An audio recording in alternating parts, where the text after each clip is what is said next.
राक्षसों को समाप्त कर दिया। अब गुरुदेव ने खुल करके सांस ली, निर्भय हो गए राक्षसों से। प्रभु हरि ने निर्भय बना दिया है संत महात्माओं को। आज हानि किसको, ये जोर से बोलो। राक्षसों को हानि हुई, किसको? लाभ किसको हुआ? मतलब हानि भी राक्षस को हुआ, लाभ भी राक्षस को हुआ। लाभ संत महात्माओं को हुआ, हानि राक्षसों को हुई। आज प्रभु श्री राम जी ने निर्भय करके आगे की ओर प्रस्थान किया है। आगे की ओर जब प्रस्थान किया प्यारे, उसी समय क्या हुआ है? प्रभु श्री राम जी आगे पहुंचे तो देखा एक पत्थर के समान बनी स्त्री सर को झुकाए पड़ी है, प्रतीक्षा कर रही है किसी की। धन्य है वो माँ जिसने द्वापर तक लगाकर आज त्रेता युग आ गया। धन्य है वो माँ जिसने हरि के लिए, हरि के दर्शन करने के लिए इतनी प्रतीक्षा की है। उस मैया का नाम है अहिल्या।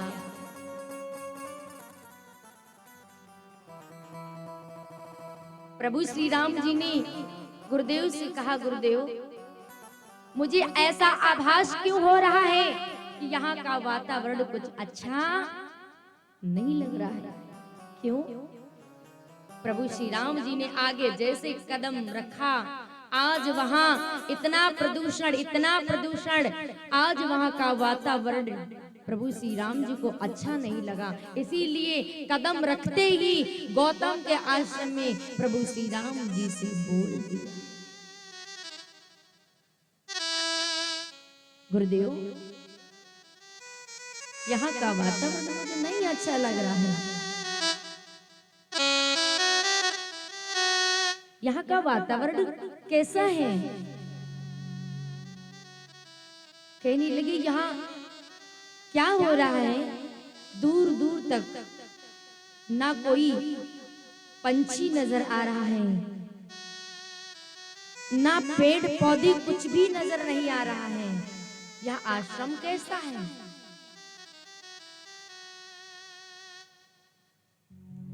आश्रम एक देख मगमाही, खग मृग जीव जंत नाना।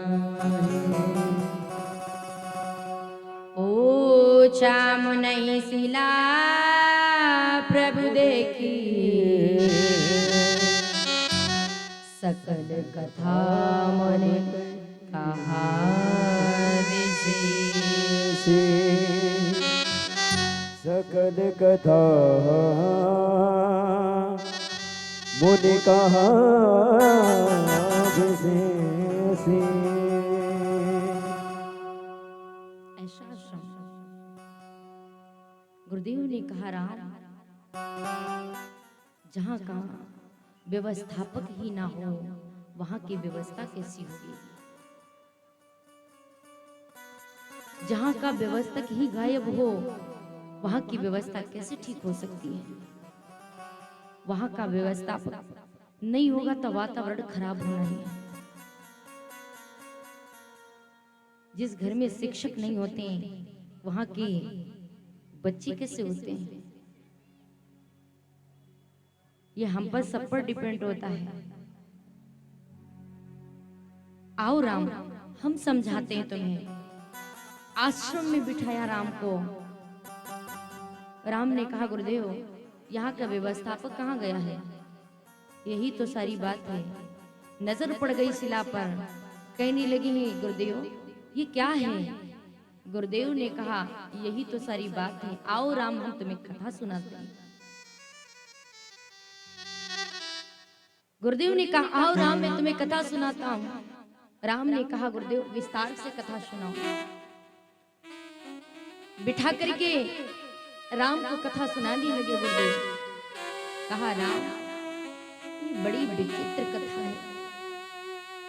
बड़ी विचित्र कथा है। आंखों में आंसू आ जाते हैं जब हम कथा को सुनते हैं ना, तो मेरे आंखों में आंसू आ जाते हैं कि वो माँ धन्य है जिसका कोई कसूर नहीं था, जिसका कोई कसूर नहीं होता, जवानी में वही थूकी जाती है, वही कही जाती है। धरती पर एक स्त्री का कोई मायने नहीं रखता है क्या? बेटी का कोई घर नहीं होता है क्या? बेटी क्या पराई होती है? बेटी का कोई घर नहीं होता क्या? घर से बेटी विदा की जाती है ना, तो लोग पूछते हैं क्या घर में कोई गलत काम हो जाए तो लोग पता क्या कहते हैं, ताना मारते हैं, अरे तू किस घर से आई, क्या तुझे संस्कार नहीं सिखाए गए? तू पराए घर से आई है क्या, यहाँ का तरीका नहीं जानती है क्या? बेटी का कोई घर नहीं होता क्या? कोई घर नहीं होता बेटी का?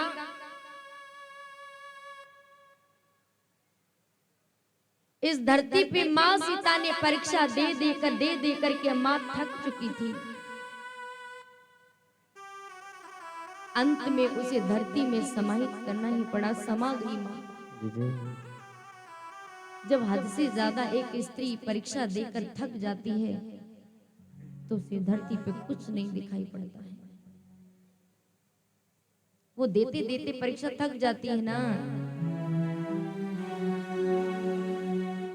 आज माँ अहिल्या का क्या कसूर था?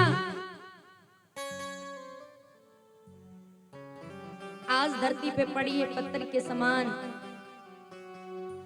लेकिन ऐसा भी नहीं होता ना, तो भगवान के आज दर्शन नहीं होते। कहा राम, बड़ी विचित्र कथा है इनकी। ये गौतम की पत्नी अहिल्या है। गुरुदेव सुनाना प्रारंभ कर दिए कथा को। कहा राम, ये गौतम की पत्नी अहिल्या है। एक बार की बात थी, देवलोक में सारी देवता देवियां, उन सारी देवियों में आज माँ अहिल्या बहुत सुंदर थी तब के जमाने में। इंद्र अपने इंद्रासन पर बैठा था और इंद्रासन पर बैठ करके उसने अपनी सभा लगाई और उस सभा में एक बात उसने रखी।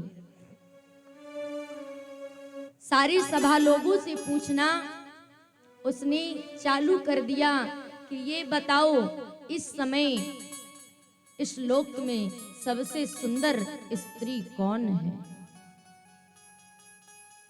सूर्य से पूछा तो सूर्य ने जवाब दिया है, इंद्र, मैं दिन को निकलता हूं और रात्रि के समय में वापस लौटता हूं।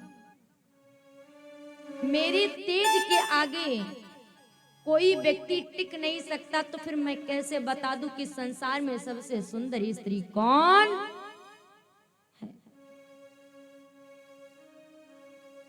कहने लगी तो फिर कोई बताओ कि संसार में सबसे सुंदर स्त्री कौन है?